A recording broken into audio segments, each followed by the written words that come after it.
नमस्कार, मैं doctor Pooja Chhimpa, assistant professor government law college Bikaner से एलएलबी थर्ड ईयर के सब्जेक्ट आर्बिट्रेशन में आज हम एक्ट के उद्देश्य और इसके सेक्शंस पढ़ेंगे, जिसमें number 1, number 2 section definition close वगैरह हम पढ़ेंगे। इस एक्ट के उद्देश्य में सबसे पहला उद्देश्य है, यह विभिन्न विधियों को कंसोलिडेट करता है। विभिन्न विधियों में देशीय मध्यस्थ यानी डोमेस्टिक आर्बिट्रेशन, अंतर्राष्ट्रीय वाणिज्यिक मध्यस्थ और विदेशी मध्यस्थ सम्मिलित है। इन 3 विधियों को यह कंसोलिडेट करता है। इस एक्ट का सेकंड उद्देश्य है, सुलह से संबंधित विधियों को यह परिभाषित करता है। जैसा कि मैं पहले भी बता चुकी हूँ कि सुलह से संबंधित विधि को परिभाषित करने वाला यह प्रथम एक्ट है। इससे पहले किसी भी एक्ट में सुलह को परिभाषित नहीं किया गया था। इस एक्ट के पारित होने के साथ ही आर्बिट्रेशन से संबंधित अन्य एक्ट निरसित कर दिए गए थे। उन एक्ट्स में है भारतीय मध्यस्थता अधिनियम 1940, मध्यस्थम प्रोटोकॉल तथा कन्वेंशन अधिनियम 1937 और विदेशी पंचाट मान्यता तथा प्रवर्तन अधिनियम 1961। तो आर्बिट्रेशन एंड कंसिलिएशन एक्ट 1996 के प्रारंभ होने के साथ ही इन 3 प्रकार के एक्ट्स को निरसित कर दिया गया था। अब हम इसके सेक्शन 1 को देखते हैं। सेक्शन 1, जैसा कि आप सभी को पता है कि किसी भी एक्ट में उस एक्ट का नाम क्या होगा, उसका विस्तार क्या होगा, उस एक्ट का प्रारंभ कब से होगा, यह सब सेक्शन 1 में दिया जाता है। तो सेक्शन 1 इस एक्ट का ये कहता है कि इस एक्ट का नाम होगा मध्यस्थम एवं सुलह अधिनियम 1996 और इसका विस्तार संपूर्ण भारत पर होगा। परंतु यह कि भाग 1 और भाग 3 और भाग 4 इसका विस्तार जम्मू कश्मीर राज्य में केवल वहीं तक होगा जहां तक कि अंतर्राष्ट्रीय वाणिज्यिक मध्यस्थ अथवा सुलह से संबंधित है। अब हम इसका सेक्शन 2 क्लोज करते हैं। जैसा कि आप सभी को पता है, सेक्शन 2 में डेफिनेशंस दी गई होती है, उन शब्दों की डेफिनेशन जो शब्द उस एक्ट में यूज़ किए गए हैं। तो सबसे पहले हम सेक्शन 2(1) लेते हैं। इस सेक्शन 2(1) में भी कई पार्ट्स हैं, जैसे 2(1)A, B, C, D ऐसे। तो सेक्शन 2(1)A आर्बिट्रेशन मध्यस्थम को परिभाषित करता है।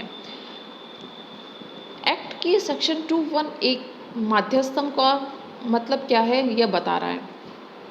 इस सेक्शन में लिखा है, मध्यस्थम से तात्पर्य सभी प्रकार के मध्यस्थम से है, चाहे वह स्थायी मध्यस्थम द्वारा संचालित हो अथवा नहीं। तो फ्रेंड्स, इस सेक्शन को पढ़ने के बाद हमें आर्बिट्रेशन क्या है यह समझ नहीं आता, उसका अर्थ समझ नहीं आता। इस सेक्शन में सिर्फ यही बताया गया है कि चाहे स्थायी मध्यस्थम द्वारा संचालित हो अथवा नहीं, वह आर्बिट्रेशन होगा। तो सिंपल शब्दों में हम आर्बिट्रेशन को कह सकते हैं कि किसी भी विवाद को उसके पक्षकारों यानी पार्टीज़ की म्यूचुअल कंसेंट, आपसी सहमति से ऐसे व्यक्ति या व्यक्तियों द्वारा विनिश्चित किया जाना जिन्हें मध्यस्थ कहा जाता है। दूसरे शब्दों में हम कह सकते हैं, मध्यस्थम से तात्पर्य है एक या अधिक व्यक्तियों जिन्हें मध्यस्थ कहा जाता है, आर्बिट्रेटर के निर्णय द्वारा विवादों के निर्धारण से है। यानी आर्बिट्रेटर द्वारा विवाद का निर्णय किया जाना ही आर्बिट्रेशन है। आर्बिट्रेशन में न्यायालय द्वारा निर्णय नहीं होता है, बल्कि अन्य व्यक्तियों द्वारा, जिन्हें आर्बिट्रेटर कहा जाता है, उनके द्वारा विवाद का सेटलमेंट किया जाता है। तो फ्रेंड्स, एक तरह से यह न्यायालय द्वारा प्रक्रिया करने के अलावा एक अन्य साधन है जिसके द्वारा न्याय की प्राप्ति की जा सकती है। यानी इसे कह सकते हैं कि यह विवादों के निस्तारण का एक वैकल्पिक उपाय है। इससे रिलेटेड एक दो केसेस मैं आपको बताती हूँ। अकबरी बेगम बनाम रहमत। इस बात में कहा गया है कि मध्यस्थ मामले का विनिश्चय करता है तथा उसका पंचाट एक निर्णय की प्रकृति का होता है जो वाद में न्यायालय की डिग्री में सम्मिलित हो जाता है। यानी कि आर्बिट्रेटर का डिसीजन जिसको पंचाट कहा जाता है वह एक तरह से न्यायालय की डिग्री ही मानी जाएगी। इसका एक और फेमस केस लॉ है कॉलिंस वर्सेस कॉलिंस। इसमें कहा गया है, मध्यस्थ की डेफिनेशन को समझाया गया है इस केस में कि विवाद को एक या अधिक व्यक्तियों को निपटारे हेतु सौंपना ही मध्यस्थम है। यानी कि किसी भी डिस्प्यूट, मतभेद, विवाद को किन्हीं व्यक्तियों को उसकी सेटलमेंट हेतु सुपुर्द कर देना, यही आर्बिट्रेशन है। एक तरह से आर्बिट्रेशन का यह उद्देश्य है कि कार्यवाही त्वरित रूप से हो और कम खर्चे में हो, कम खर्च में अंतिम रूप से निपटारा हो सके, क्योंकि न्यायालय में कार्रवाई करने में अत्यधिक समय लगता है, त्वरित नहीं होती और खर्च भी अत्यधिक लगता है। अब हम देखते हैं कि मध्यस्थम के आवश्यक तत्व क्या होने चाहिए। मध्यस्थम के लिए, आर्बिट्रेशन के लिए सबसे पहले ज़रूरी है कि उसमें आर्बिट्रल एग्रीमेंट यानी कि मध्यस्थम करार हो। करार लिखित में होना चाहिए और ऐसा करार होना चाहिए कि अगर पक्षकारों में विवाद होगा तो उसको निपटारे के लिए यानी सेटलमेंट के लिए पक्षकार उस विवाद को मध्यस्थम को देंगे। यह एक पूर्ववर्ती शर्त होनी चाहिए, तभी इसको मध्यस्थम को सौंपा जा सकता है। सेकंड इसका आवश्यक तत्व है कि कोई डिस्प्यूट, विवाद या मतभेद होना चाहिए। कोई मतभेद होगा तभी उसको निपटारे के लिए मध्यस्थ को दिया जा सकता है। अब मतभेद का मतलब क्या होता है? मतभेद का मतलब है कि कोई विधिक दावा, लीगल क्लेम में एक पक्षकार उसको असर्ट करे और दूसरा पक्षकार उसको डिनाई करे। यानी एक पक्षकार उसको कहे और दूसरा उसको इनकार करे कि नहीं, ऐसा नहीं है, तो कहेंगे कि वह विवाद है। जैसे कि एक पक्षकार कहता है कि मुझे दूसरे से कोई धन लेना है, उधार दिया हुआ है, उसको वसूल करना है, लेकिन दूसरा पक्षकार उसको मना करता है कि नहीं, उधार नहीं दिया गया, तो यह एक विवाद का बिंदु हुआ। तो इस विवाद होने पर और अगर इसमें करार होगा तो हम इसको आर्बिट्रेशन को सौंप सकते हैं। फिर है न्यायिक रीति से निपटारा। इसमें मध्यस्थम की कार्रवाई में विवादों का पूरी तरह से न्यायिक रीति से निपटारा होता है, यानी कि सुनवाई का पूरा अवसर दिया जाता है और विधि के अनुसार ही इसका निपटारा यानी सेटलमेंट होता है। फिर है इसमें मध्यस्थम अधिकरण भी होता है, जैसे व्यक्तियों द्वारा गठित मध्यस्थम अधिकरण द्वारा निपटारा होता है। नेक्स्ट पॉइंट इसका आवश्यक तत्व में है कि पंचाट होना आवश्यक है। यानी कि मध्यस्थम को कोई विवाद सौंपा जाता है और वह उसकी सुनवाई कर लेते हैं और न्यायिक रीति से उसका प्रक्रिया करते हैं, तो एंड में उसका निर्णय होना ज़रूरी है। तो मध्यस्थम द्वारा जो निर्णय दिया जाता है उसे पंचाट कहा जाता है। तो पंचाट दिया जाना भी आवश्यक है। तो यह पंचाट पक्षकारों पर बाध्यकारी होता है।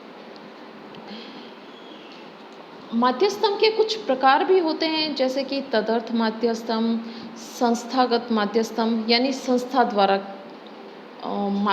आर्बिट्रेशन किया जाता है, संविदात्मक मध्यस्थम, संविधीय मध्यस्थम, घरेलू मध्यस्थम यानी कि भारतीय विधि से शासित होना, अंतर्राष्ट्रीय मध्यस्थम यानी कि कोई पक्षकार विदेशी हो या विवाद का विषय वस्तु भारत के बाहर हो, और विदेशी मध्यस्थम, जैसे कार्रवाई का संचालन भारत से बाहर संचालित हो रहा हो तो उसे विदेशी मध्यस्थम कहेंगे। और फास्ट ट्रैक आर्बिट्रेशन, ये सब आर्बिट्रेशन के कुछ प्रकार हैं। अब हम देखते हैं कि मध्यस्थम करार क्या है। सेक्शन 21B में आर्बिट्रल एग्रीमेंट का वर्णन किया गया है।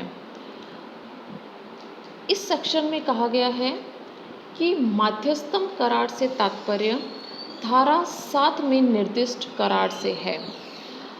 फ्रेंड्स, इस सेक्शन को पढ़ने के बाद में भी हमें मध्यस्थम करार की परिभाषा पता नहीं चलती है कि इसका अर्थ क्या होगा। तो सिंपल शब्दों में हम देखते हैं कि सेक्शन 7 क्या कहता है। जैसा कि ये कह रहा है कि सेक्शन 7 में निर्दिष्ट करार है, तो इसके लिए हम सेक्शन 7 देखते हैं। तो सेक्शन 7 ये कहता है कि पक्षकारों में ऐसा करार होना कि उनके मध्य कोई विवाद होगा तो वे मध्यस्थम को सौंपेंगे, चाहे वह विवाद भावी हो यह या वर्तमान। तो इस प्रकार से मध्यस्थम करार को हम सेक्शन 7 के साथ कनेक्ट करके हम देख सकते हैं। अब सेक्शन 21C देखते हैं, जिसमें आर्बिट्रल अवार्ड मध्यस्थम पंचाट की परिभाषा दी गई है। इसमें कहा गया है कि मध्यस्थम पंचाट में अंतरिम पंचाट भी आता है। इस सेक्शन से भी हमें मध्यस्थम पंचाट की क्या डेफिनेशन होगी यह पता नहीं चलता है। इसके लिए हम सिंपल शब्दों में यह कहेंगे कि मध्यस्थम पंचाट क्या है। मध्यस्थम अधिकरण का निर्णय ही मध्यस्थम पंचाट कहलाता है, जिसके द्वारा उन्हें दिए गए विवाद को वे निपटाते हैं। यानी कि आर्बिट्रर के द्वारा दिए गए विवाद का निर्णय ही पंचाट है। पंचाट के प्रारूप में कुछ पॉइंट्स होने आवश्यक है कि पंचाट का प्रारूप ऐसा ऐसा होना चाहिए। तो पंचाट के प्रारूप में हस्ताक्षर होना चाहिए। हस्ताक्षर मध्यस्थों के बहुमत के होने आवश्यक हैं, और अगर कोई हस्ताक्षर नहीं करे तो वह अपने कारण लिखेगा। फिर पंचाट में कारण लिखा होना आवश्यक है। रीजंस ऑफ अवार्ड, मतलब किस कारण से यह डिसीज़न दिया गया है, उन किन कारणों के आधार पर यह डिसीज़न दिया गया है, उसका वर्णन होना चाहिए। पंचाट की तिथि एवं स्थान का वर्णन होना चाहिए। और यदि कोई ब्याज से संबंधित निर्णय दिया गया है, धन से संबंधित, तो उसमें ब्याज को भी शामिल किया जाएगा। इस प्रकार से निर्णय दिया जाएगा। व्यय से संबंधित कोई क्लोज उन्हें लिखना होगा, तो उसमें वो भी लिखेंगे कि कौन सा पक्षकार व्यय का भुगतान करेगा, व्यय की राशि क्या होगी और उसका ढंग क्या होगा। इसके साथ ही पंचाट से संबंधित एक दो बातें और बताती हूँ कि पंचाट सदैव ही लिखित में होगा, ठीक है। और इसमें यह है कि यह किसी मतभेद पे होता है, और यह मतभेद का कोई विनिश्चय होता है, और उस पे विनिश्चय दिया जाता है, उस विवाद पे जो कि मध्यस्थ को सौंपा जाता है डिसीजन के लिए। अब हम सेक्शन 21D पे आते हैं। यह है मध्यस्थम अधिकरण की परिभाषा। मध्यस्थम अधिकरण का तात्पर्य है कि ऐसा कोई निकाय यानी बॉडी जो न्यायिक ढंग से कार्य करते हुए विवादों का निपटारा करता है। Thank you friends.